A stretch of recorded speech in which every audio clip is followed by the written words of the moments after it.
طلحہ، پھر آپ نے اپنے سر مبارک کے وہ بال بھی حضرت ابو طلحہ کو عطا فرمائی۔ فقال، اور فرمایا اقسموا بین الناس، انہیں لوگوں کے درمیان تقسیم کر دو۔ یہ ہے تبرک، یعنی یہ جو آپ پڑھا تو میرے لیے گھر میں بیٹھا رہنا ممکن نہیں رہا، میں اٹھ کے گلی میں گھومتا رہا۔ اس نے کہا تھا متائے قافلہ ماں حجازیاں بردن ولے زبان کشائی کے یار ماں عربیست۔ کہنے لگا ہمارے قافلے کو دیکھیں، صحابہ کی عبادات سبحان اللہ، لیکن سرکار کی نسبتوں بھی ان سے سیکھو۔ الصلاۃ والسلام علیک یا رسول اللہ وعلی آلک و اصحابک یا حبیب اللہ، الصلاۃ والسلام علیک یا شفیع المذنبین وعلی آلک و اصحابک یا رحمۃ للعالمین۔ باب الحلق، یہ کتاب المناسک ہے، حج کا بیان ہے، اور اس کا باب ہے باب الحلق۔ حلق اور قصر، حج کے ایام میں جب ایک حاجی یا عمرہ کرنے والا فارغ ہوتا ہے تو وہ حلق یا قصر کراتا ہے۔ حلق کا مطلب ہوتا ہے سر موڑ دینا بالکل، جس کو ہم ٹینڈ کروانا کہتے ہیں پنجابی میں، اور قصر کا مطلب ہوتا ہے بال چھوٹے کرنا۔ اور یہ جو حلق یا قصر ہے، اس کی ایک بنیاد ہے، اس کی ایک وجہ ہے۔ وجہ یہ ہے کہ زمانہ جاہلیت میں ایک طریقہ تھا کہ جب کوئی بندہ کوئی غلام خریدتا تھا تو وہ اس کا سر موڑ دیتا تھا۔ یہ اس کی علامت تھی کہ یہ اب میری غلامی میں آ گیا ہے۔ تو بندہ جب حلق کرواتا ہے تو دراصل وہ اللہ تعالیٰ کے ساتھ اپنی عبدیت کے عہد کی تجدید کرتا ہے کہ پروردگار عالم، میں ایک نئے جذبوں کے ساتھ تیرا بندہ بن گیا ہوں، میں نے تیری عبدیت کے دائرے میں ایک نئے جذبوں کے ساتھ داخل ہو گیا ہوں۔ تو حلق یا قصر، ان دونوں میں سے ایک کروانا، یہ حج کے یا عمرہ میں بھی، یہ حج کے واجبات میں سے ہے، یہ عمرہ کے واجبات میں سے ہے۔ مرد جو ہے وہ حلق یا قصر کرواتا ہے، اور عورت جو ہے وہ قصر ہی کرتی ہے، آخر سے تھوڑے سے بال اس میں کاٹنے ہوتے ہیں۔ عن ابن عمر رضی اللہ تعالی عنہما ان رسول اللہ صلی اللہ علیہ وسلم حلق رأسہ فی حجۃ الوداع۔ حضرت ابن عمر رضی اللہ تعالیٰ عنہ سے مروی ہے کہ رسول کریم صلی اللہ تعالیٰ علیہ وآلہ وسلم نے اپنے سر مبارک کا حلق فرمایا حجۃ الوداع کے موقع پر۔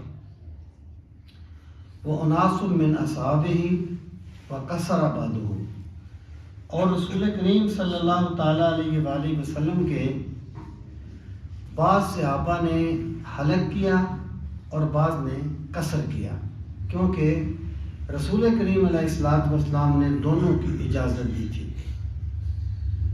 وعن ابن عباس رضی اللہ تعالیٰ عنہما قال قال علی معاویہ، حضرت عبداللہ ابن عباس رضی اللہ تعالیٰ عنہ فرماتے ہیں کہ مجھے حضرت امیر معاویہ رضی اللہ تعالیٰ عنہ نے فرمایا، انی قصرت من رأس النبی صلی اللہ علیہ وسلم عند المربع بمشقص، مشقص کینچی کو کہتے ہیں۔ حضرت امیر معاویہ فرماتے ہیں کہ میں نے رسول کریم صلی اللہ تعالیٰ علیہ وآلہ وسلم کے سر مبارک کا قصر کیا، یعنی آپ کے بال مبارک تھوڑے سے کاٹے، عند المربع، مربع کے پاس، بمشقص، کینچی کے ساتھ۔ حضرت امیر معاویہ فرماتے ہیں کہ میں نے مربع کے پاس رسول کریم صلی اللہ تعالیٰ علیہ وآلہ وسلم کے بال مبارک کا قصر کیا، تھوڑے سے بال مبارک کاٹے کینچی کے ساتھ۔ اب اس میں ایک کلام ہے، کلام یہ ہے کہ یہ کس موقع پر ہوا، یعنی حضرت امیر معاویہ رضی اللہ تعالی عنہ نے جو اسلام کا اظہار کیا وہ فتح مکہ کے موقع پر کیا۔ تو جب سرکار نے حج فرمایا تھا، یعنی آپ نے عمرہ کیا 7 ہجری میں، اس وقت تو حضرت امیر معاویہ نے اسلام قبول نہیں کیا تھا، جو معروف روایت ہے۔ اس کے بعد آپ نے حج فرمایا 9 ہجری میں، نہیں 10 ہجری میں آپ نے حج فرمایا۔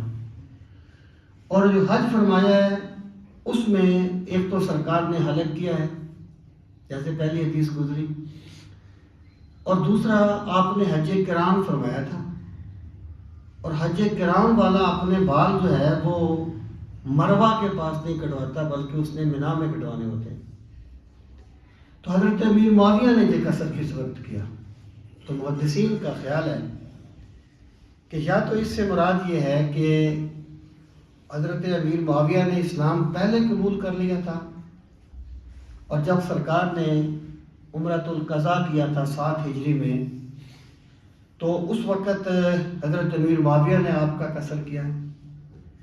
یا دوسرا قول یہ ہے کہ جب سرکار نے جارانہ کے غزوہ کے بعد جو عمرہ فرمایا تھا، جسے غزوہ جارانہ کہتے ہیں، جو فتح مکہ کے بعد ہوا تھا، اس میں حضرت امیر معاویہ کو جو شرف حاصل ہوا کہ انہوں نے رسول کریم علیہ السلام کے سر مبارک کا قصر کیا۔ وانا ابن عمر رضی اللہ تعالی عنہما ان رسول اللہ صلی اللہ علیہ وسلم قال فی حجۃ الوداع، ابن عمر کہتے ہیں کہ رسول کریم صلی اللہ تعالی علیہ وآلہ وسلم نے حجۃ الوداع کے موقع پر دعا فرمائی، اللہم مرحم المحلقین، میرے مالک جو حلق کرواتے ہیں ان پہ رحم فرما، ان پہ رحمت کا نزول فرما۔ قالو، کچھ لوگوں نے قصر بھی کیا تھا، قالو، انہوں نے کہا والمقصرین یا رسول اللہ، یا رسول اللہ جیسا آپ نے محلقین کے لیے دعا فرمائی ہے، جو جنہوں نے حلق کیا ہے، آپ مقصرین کے لیے بھی دعا فرمائیں، یعنی آپ یہ دعا اس طریقے سے جیسے آپ نے اللہم ارحم المحلقین ساتھ ہی والمقصرین بھی فرمائیں، تاکہ ہم قصر کرنے والے بھی آپ کی دعا کی مصداق بن جائیں، آپ کے صدقے میں اللہ ہم پر بھی اپنی رحمتیں نازل فرمائے۔ کالا، تو سرکار نے پھر فرمایا اللہم ارحم المحلقین، اے اللہ محلقین پہ اپنی رحمت نازل فرما۔ قالوا والمقصرین یا رسول اللہ، پھر صحابہ کرام نے عرض کیا، یعنی صحابہ کرام یہ چاہتے تھے کہ سرکار ہمارے لیے بھی دعا فرمانا جنہوں نے قصر کیا تھا، والمقصرین یا رسول اللہ، قال والمقصرین، اے اللہ مقصرین پہ بھی اپنی رحمتوں کا نزول فرما۔ اس سے یہ ثابت ہوتا ہے کہ حلق کرنا جو ہے وہ قصر کرنے سے بہتر ہے، کیونکہ حلق کی 2 ہی علتیں جو یعنی محدثین نے بیان کی ہیں، کہتے ہیں ایک تو اس میں عاجزی کا اظہار ہے، ایک تو اس میں عاجزی کا اظہار ہے، اپنی بے بسی ظاہر ہوتی ہے، اور دوسرا وہ جو میں نے پہلے عرض کیا کہ غلامی کی علامت تھی۔ تو بہرحال حلق کروانے میں غلامی کا اظہار بھی بدرجہ اولا ہوتا تھا اور عاجزی کا اظہار بھی بدرجہ اولا ہوتا ہے، اس لیے رسول کریم علیہ الصلوۃ والسلام نے حلق کرنے والوں کے لیے 2 مرتبہ دعا فرمائی اور قصر کرنے والوں کے لیے 1 مرتبہ دعا فرمائی۔ ان یحییٰ بن حسین ان جدتہ، یحییٰ بن حسین اپنی دادی سے روایت کرتے ہیں، انہا سمعت النبی صلی اللہ علیہ وسلم فی حجۃ الوداع دعا للمحلقین ثلاثا، وہ کہتے ہیں کہ میری دادی نے رسول کریم صلی اللہ تعالیٰ علیہ وآلہ وسلم کو حجۃ الوداع کے موقع پر سنا کہ آپ نے حلق کرنے والوں کے لیے 3 مرتبہ دعا فرمائی، یعنی پہلی روایت میں 2 مرتبہ تھی نا، اس میں 3 مرتبہ آ گیا۔ وَلِلْمُقَصِّرِينَ مَرَّةً وَاحِدَةً، اور جنہوں نے قصر کیا تھا ان کے لیے صرف 1 مرتبہ دعا فرمائی۔ سرکار نے حلق کرنے والوں کے لیے 3 مرتبہ دعا فرمائی اور قصر کرنے والوں کے لیے 1 مرتبہ دعا فرمائی۔ اس سے آپ سمجھ سکتے ہیں کہ اللہ کی بارگاہ میں حلق کرنا کتنا محبوب ہے قصر کی نسبت۔ وعن انس رضی اللہ تعالی عنہ ان النبی صلی اللہ علیہ وسلم اتا منا، حضرت انس رضی اللہ عنہ فرماتے ہیں کہ رسول کریم صلی اللہ تعالی علیہ وآلہ وسلم منا میں تشریف لائے۔ فاتا الجمرہ، آپ جمرہ عقبہ کے پاس تشریف لے گئے۔ فرماہا، پھر آپ نے رمی فرمائی، جمرہ عقبہ پہ آپ نے رمی فرمائی 10ویں کو۔ ثم اتا منزلہ بمنا، پھر آپ منا میں جو آپ کا خیمہ تھا اس میں تشریف لے آئے۔ وَنَحَرَ نُسُكَهُ، اور آپ نے اپنی قربانی فرمائی۔ ثم دعا بالحلاق، یہی اس میں یہ آگے اس پہ بات آئے گی۔ اس دن 4 کام کرنے ہوتے ہیں 10ویں کو۔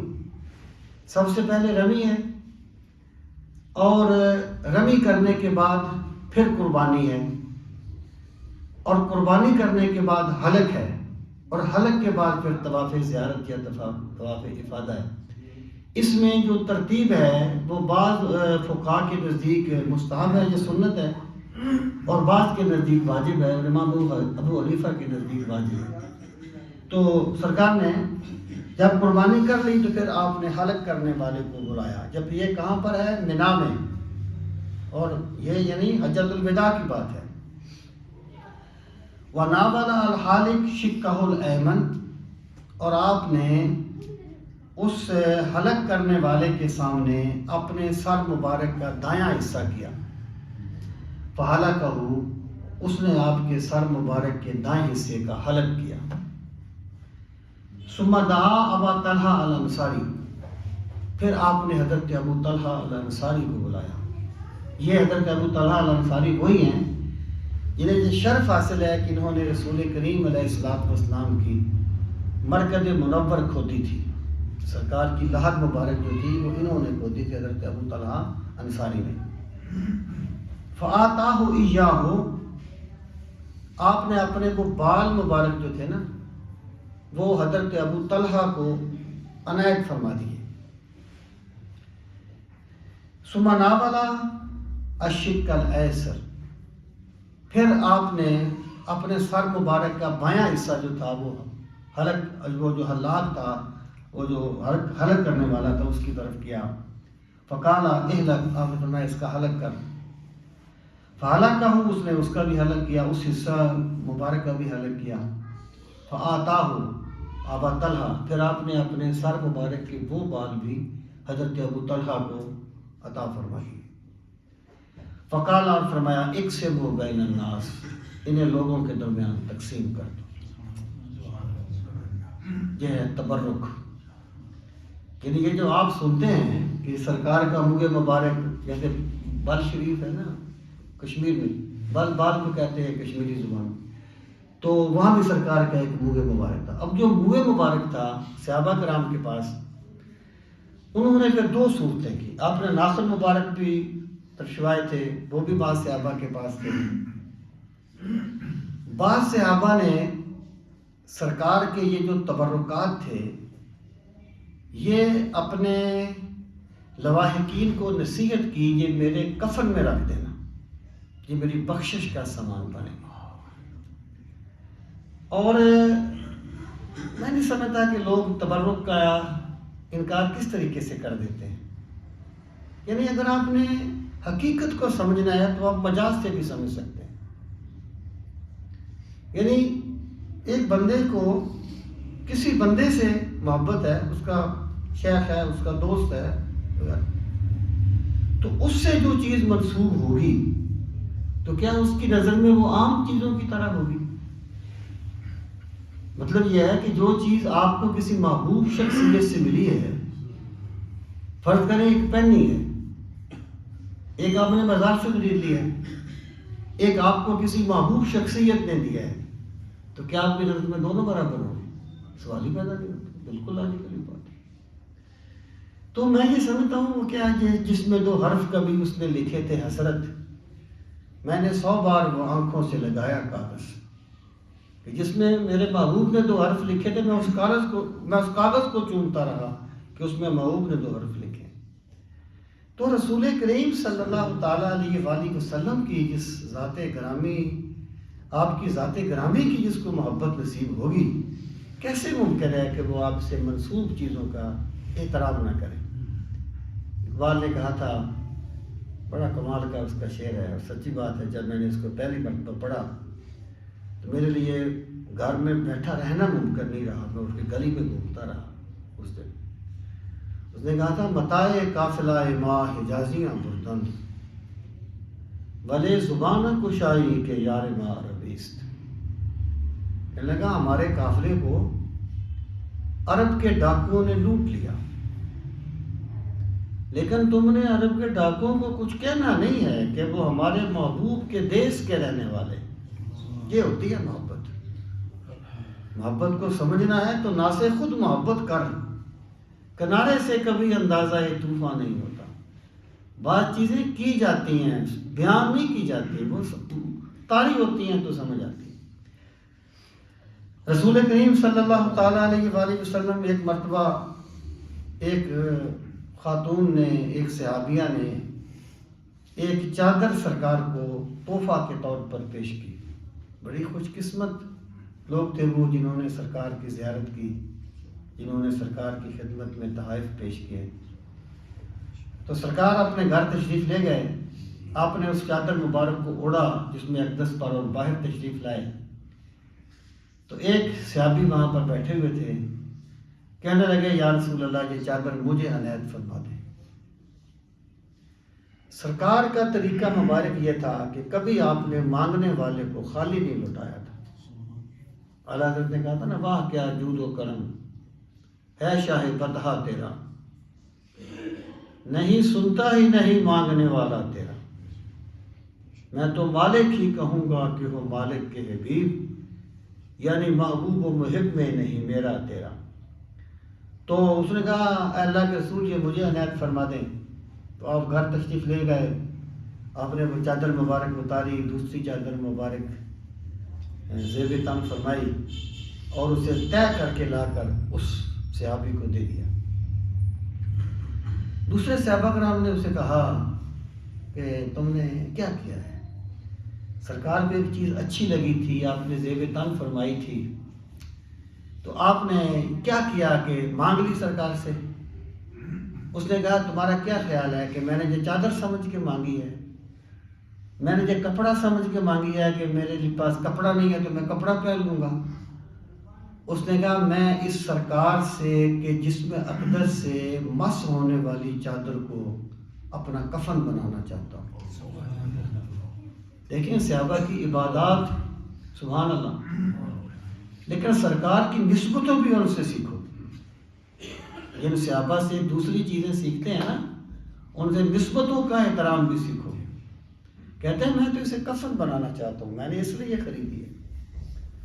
اور صحابہ کرام فرماتے ہیں کہ پھر ہم نے دیکھا کہ جس دن وہ صحابی فوت ہوئے تو وہی چادر ان کا کفن بنی تھی۔ تو بعض صحابہ کرام جو تھے نا، وہ سرکار سے کہ جو تبرکات تھے، جیسے حضرت ابی معاویہ نے فرمایا تھا جن ناخن ہیں میرے پاس سرکار دو عالم صلی اللہ علیہ وسلم کے، جب میں مر جاؤں تو انہیں میرے کفن میں رکھ دینا، یہ میری بخشش کا سامان بنیں گے۔ بعض نے کیا کیا کہ اگلی نسلوں کو اس سے فیض یاب کرنے کے لیے اپنے ورثاء کو دے دیے، انہوں نے آگے دے دیے۔ آج جو دنیا میں سرکار کے تبرکات پائے جاتے ہیں تو وہ ان صحابہ کرام کی قربانی ہے جنہوں نے انہیں لوگوں تک منتقل کیا تھا۔ تو سرکار نے فرمایا کہ اقسموا بین الناس، یہ میرے جو بال مبارک ہیں انہیں لوگوں کے درمیان تقسیم کر دو، یہ تبرک ہے۔ حضرت زینب ہے، حضرت زینب کے جب انتقال ہوا ہے، یہ کوئی 8 ہجری میں ہوا تھا ان کا انتقال۔ تو جب آپ نے فرمایا جب تم ان کو غسل دے لو تو پھر مجھے بتانا۔ تو جب غسل دینے والی خواتین نے غسل دیا، انہوں نے بتایا کہ اے اللہ کے رسول ہم نے غسل دے دیا، آپ کی بیٹی تھی حضرت زینب رضی اللہ تعالیٰ۔ تو آپ نے اس وقت جو چادر زیب تن کی ہوئی تھی نا وہ اتاری اور فرمایا اسے زینب کا کفن بنا دو۔ محدثین کہتے ہیں کہ آپ نے وہ چادر نہیں دی جو پہلے سے گھر میں رکھی ہوئی تھی، ہوتا نا بندہ کپڑے اتارتا ہے دھو کے رکھ دیتا ہے، وہ نہیں تھی، کفن سے جسم سے اتار کے دی، کیونکہ جو چیز جتنی جلدی سرکار کے جسم اقدس سے جدا ہوگی اس کی جو فضیلتیں ہیں وہ اتنی ہی زیادہ ہوگی۔ تو سرکار نے اس طریقے سے وہ اپنی چادر مبارک اپنی بیٹی حضرت زینب کے لیے عطا فرمائی تھی، تو آپ نے فرمایا اسے لوگوں میں تقسیم کر دو۔ عن عائشہ رضی اللہ تعالی عنہ قالت كنت اطیب رسول اللہ قبل ان یحرم ویوم النحر قبل ان یطوف بالبیت بطیب فی مسک۔ حضرت عائشہ رضی اللہ تعالیٰ عنہ فرماتی ہیں کہ میں رسول کریم صلی اللہ تعالیٰ علیہ وآلہ وسلم کو خوشبو لگایا کرتی تھی۔ دیکھیں رسول کریم صلی اللہ تعالیٰ علیہ وآلہ وسلم کو خوشبو بہت پسند تھی، لیکن اس کا یہ مطلب نہیں ہے جو لوگوں نے کہا، کچھ لوگوں نے کہا کہ یہ جو سرکار کے بدن اقدس سے خوشبو آیا کرتی تھی یہ اس وجہ سے تھی کہ سرکار خوشبو کا استعمال بہت کرتے تھے، سرکار خوشبو کا استعمال کرتے تھے، اس میں کوئی کلام نہیں ہے۔ لیکن جو سرکار کے صحابہ کرام فرماتے ہیں نا کہ جہاں سے سرکار گزر جاتے تھے وہاں سے بعد میں بھی 2 دن خوشبو آتی رہتی تھی۔ وہ اعلیٰ حضرت نے کیا فرمایا تھا کہ عنبر زمین عبیر ہوا مشک تر غبار، عنبر زمین عبیر ہوا مشک تر غبار، ادنا سی یہ شناخت تیری راہ گزر کی ہے۔ یا رسول اللہ زمین بھی معطر ہے، فضائیں بھی معطر ہیں، فضا کا گرد و غبار بھی معطر ہے، یہ علامت ہے اس گلی کی جس سے میرے محبوب آپ گزرے ہیں۔ یہ خوشبو وہ نہیں ہوتی جو بندہ لگاتا ہے، ایسے لوگ جو کہتے ہیں وہ ڈول اپنے بدن پہ ڈالیں 2-3 بوتلیں خوشبو کی اور گزریں گلی سے، میں دیکھتا ہوں گلی سے کتنے دن بعد میں خوشبو آتی رہتی ہے۔ ہر چیز کو عقل کے پیمانے پر نہیں پرکھنا چاہیے، ہر چیز کو اپنی عقل کے تابع کرنے کی کوشش نہیں کرنی چاہیے۔ بسا ہے کون تیرے دل میں گل بدن اے درد، کہ بو گلاب کی آئی تیرے پسینے سے، یہ محبت الہی کے مظاہر ہوتے ہیں۔